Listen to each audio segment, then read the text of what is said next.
सातारा जिल्ह्यातील आजच्या top 10 news दिनांक 22 April 2026 powered by be vocal for local. आपली खरेदी आपल्या शहरात, आपल्या साताऱ्यात.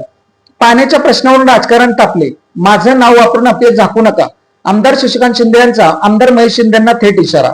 सातारा जिल्ह्यात सध्या पाण्याच्या प्रश्नावरून राजकारण चांगलेच तापले असून आरोप प्रत्यारोपांच्या पार्श्वभूमीवर राष्ट्रवादी काँग्रेस शरद पक्षाचे प्रदेशाध्यक्ष आमदार शशिकांत शिंदे यांनी आमदार महेश शिंदे यांच्यासह सत्ताधाऱ्यांवर जोरदार हल्लाबोल केला आहे.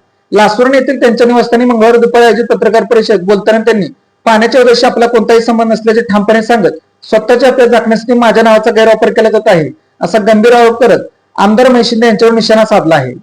महिला आरक्षणावरून काँग्रेसची केंद्रावर टीका. 850 आकड्याचा आधार काय, विचारला सवाल. महिला आरक्षणाच्या मुद्द्यावरून काँग्रेसने केंद्र सरकार जोरदार हल्लाबोल करत अंमलबजावणीतील विलंब आणि आकडेवारीतील संदिग्धतेवर प्रश्न उपस्थित केले आहेत. माजी आमदार अभय जाचेड यांनी महिलांच्या प्रतिनिधीबाबत भूमिका स्पष्ट करत सरकारकडून पारदर्शकतेची मागणी पत्रकार परिषदेत बोलताना केली. छाछेड म्हणाले, दोघांच्या विद्यमान 543 जागांमध्येच महिला आरक्षण लागू करावे ही काँग्रेसची ठाम भूमिका आहे. मात्र 850 आकडा नेमका कशाच्या आधारे पुढे आणला जात आहे याचे स्पष्टीकरण सरकारने द्यावे. पोलीस अधीक्षकांच्या बदल्याच्या दिवशी नियमबाह्य बदल्या. शिवसेनेचे नेते जयवंतराव शेलार यांचा गंभीर आरोप. पोलीस अधीक्षक तुषार जोशी यांनी नुकतीच सांगली जिल्ह्यात बदली करण्यात आली असताना बदलीच्या दिवशी त्यांनी अधिकाराचा वापर करून जिल्ह्यातील 6 ते 7 पोलीस अधिकाऱ्यांच्या बदल्या केल्याचे समोर आले आहे. या संदर्भात शिवसेनेचे सातारा जिल्हा प्रमुख जयवंतराव शेलार यांनी मुख्यमंत्री एकनाथ शिंदे यांना निवेदन देत चौकशीची मागणी केली आहे.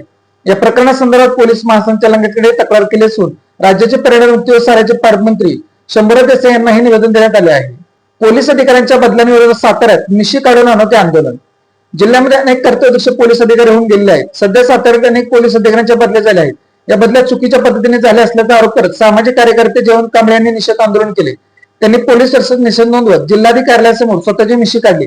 या आगळ्या आंदोलनाची सर्वत्र चर्चा रंगली होती. शाहूपुरी पोलीस ठाण्यात गेल्या वर्षभरापासून कार्यरत असलेल्या एका पोलीस निरीक्षकांच्या अलीकडे सातारा शहर पोलीस ठाण्यात बदली झाली आहे. या अधिकाऱ्यांच्या कार्यपद्धतीबाबत विभागीय चौकशी करण्यात यावी तसेच बदलीचा निषेध म्हणून कांबळे यांनी मिशी काढली. या प्रकारची साताऱ्यात चर्चा होती. ट्रक व दुचाकीच्या अपघातात दाम्पत्य ठार. फलटण तालुक्यातील बरडो राजुरी गावादरम्यानची घटना. पुणे फलटण पंढरपूर राष्ट्रीय महामार्गावर पालखी महामार्ग मंगळवार दिनांक 21 एप्रिल रोजी दुपारी 1 वाजता सुमारास फलटण ग्रामीण पोलीस ठाण्याच्या हद्दीत बरडो राजुरी गावादरम्यान असलेल्या गोलक वस्तीलगत ट्रक आणि दुचाकीच्या झालेल्या समोरासमोर धडकेत दुचाकीवरील पती पत्नी जागीच ठार झाल्याची घटना घडली आहे. गजानन रामचंद्र जाधव वय 57 आणि सिंधुताई गजानन जाधव वय 54 दोघे राहणार राजुरी तालुका फलटण असे दाम्पत्याचे नाव आहे. आपल्या दुचाकीवरून एक विवाह समारंभासाठी राजुरी ते फलटणकडे जात असताना समोरून आलेला ट्रक व दुचाकी यांच्यात जोरदार धडक होऊन अपघात झाला. साताऱ्यात सरकारी निमसरकारी कर्मचाऱ्यांचा बेमुदत सम. सातारा जिल्ह्यातील राज्य सरकारी निमसरकारी शिक्षक शिक्षक कर्मचारी तसेच महानगरपालिका नगरपालिका नगरपरिषद नगरपंचायती अंशकालीन कंत्राटी रोजंदारी कर्मचाऱ्यांनी आपल्या प्रलंबित मागण्यांच्या पूर्ततेसाठी 20 एप्रिल पासून अनिश्चित काळासाठी संप पुकारला आहे. जिल्हा संघटना समन्वय समितीच्या नेतृत्वाखाली हा निर्णय घेण्यात आला असून शासनाकडे वारंवार लक्ष वेधूनही मागण्याकडे दुर्लक्ष होत असल्याचा आरोप कर्मचाऱ्यांनी केला आहे. त्यामुळे संपाचा पर्याय स्वीकारण्यात आल्याचे स्पष्ट करण्यात आले. क्षेत्रमावळी तालुका सातारा येथील दुर्दैवी अपघात. दुचाकी घसरून शिरडोन तालुका कोरेगाव येथील एकाचा मृत्यू. शिरडोन येथून सातारा शहराकडे जात असताना दुचाकी घसरून झालेल्या अपघातात सयाजी मारुती धनवे राहणार शिरडोन तालुका कोरेगाव जिल्हा सातारा यांचा मृत्यू झाल्याची दुर्दैवी घटना घडली आहे. याची फिर्याद पुतणे यश संभाजी धनवे वय 22 यांनी शहर पोलिसात दिली आहे. मिळालेल्या माहितीनुसार सयाजी धनवे हे दिनांक 18 एप्रिल रोजी सायंकाळी 5 वाजता सुमारास मोटरसायकलवरून शिरडोनकडून सातारा येत होते. क्षेत्रमावली येथे बस स्थानकाजवळ रस्त्यावर चाललेल्या खडीमुळे त्यांची दुचाकी घसरली. या अपघातात ते गंभीर जखमी होऊन दुचाकीसह खाली पडले. अपघातानंतर त्यांना तत्काळ सातारा येथील यशवंत हॉस्पिटलमध्ये उपचारासाठी दाखल करण्यात आले. मात्र उपचार सुरू असताना शनिवार दिनांक 19 एप्रिल रोजी सायंकाळी 4 वाजता त्यांचा मृत्यू झाला. विरोध जुगारून बसवले स्मार्ट मीटर. कराड विभागाचा आकडा लाखांवर. आंदोलन होणे अंमलबजावणी सुरू. कराड विभागात सर्वस्तरातून तीव्र विरोध असतानाही वीज वितरण विभागाकडून विरोध जुगारून स्मार्ट मीटर बसवण्याचा धडाका सुरू आहे. ग्रामस्थांचे ठराव आंदोलन तसेच कराड पंचायत समिती मासिक सभेचा ठराव ग्रामसभांचे ठराव नोंदवून स्मार्ट रोड बसवण्यात आल्याची माहिती समोर आली आहे. कराड विभागातील कराड शहर कराड ग्रामीण उमरज मल्हारपेठ पाटण येथील 2,56,770 पैकी 90,640 ठिकाणी स्मार्ट मीटर बसवले गेले आहेत. पेडगाव तालुका खटाव येथे कांदा यांनी आग लागून 2 ते 2.5 लाखांची हानी. कांद्याच्या हरणीला आग लागून शेतकऱ्यांचे 2 ते 2.5 लाख रुपयांचे नुकसान झाले आहे. ही घटना पेडगाव तालुका खटाव येथे रविवार दिनांक 19 एप्रिल रोजी रात्री 11:15 सुमारास घडली. याबाबत सतीश शंकर जगदे राहणार वाकेश्वर तालुका खटाव यांनी पोलीस ठाण्यात फिर्याद दिली आहे.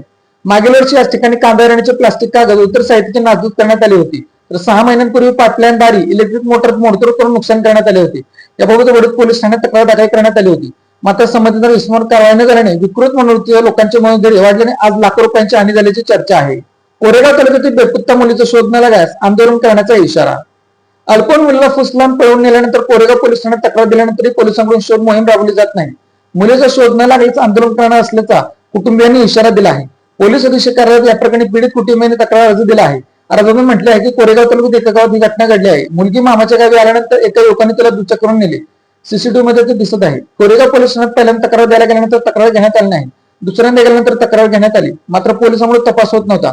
सीसीटीव्ही फुटेज तसेच संशयित युवकाला जे लोक मदत करायचे त्यांची नावेही पोलिसांना दिली, मात्र ते 6 दिवसानंतर पोलिसांना मुलीचा शोध घेता आला नसल्याचा आरोप कुटुंबियांनी केला आहे.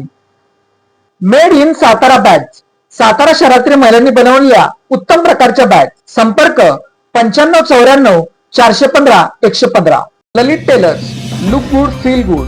शाळा, कॉलेज, विविध व्यवसाय या ठिकाणी लागणारे जॅकेट बनवून मिळवण्याचे योग्य ठिकाण पवई नाका सातारा. सातारा जिल्ह्यातील अशाच विश्लेषणात्मक बातम्यांसाठी जिल्हा सातारा या न्यूज चॅनलच्या सर्व सोशल मीडिया प्लॅटफॉर्मला फॉलो करा. व्हिडिओ लाईक करा, व्हिडिओ हाईप करा, व्हिडिओवर कमेंट करा आणि व्हिडिओ जास्तीत जास्त लोकांपर्यंत शेअर करा.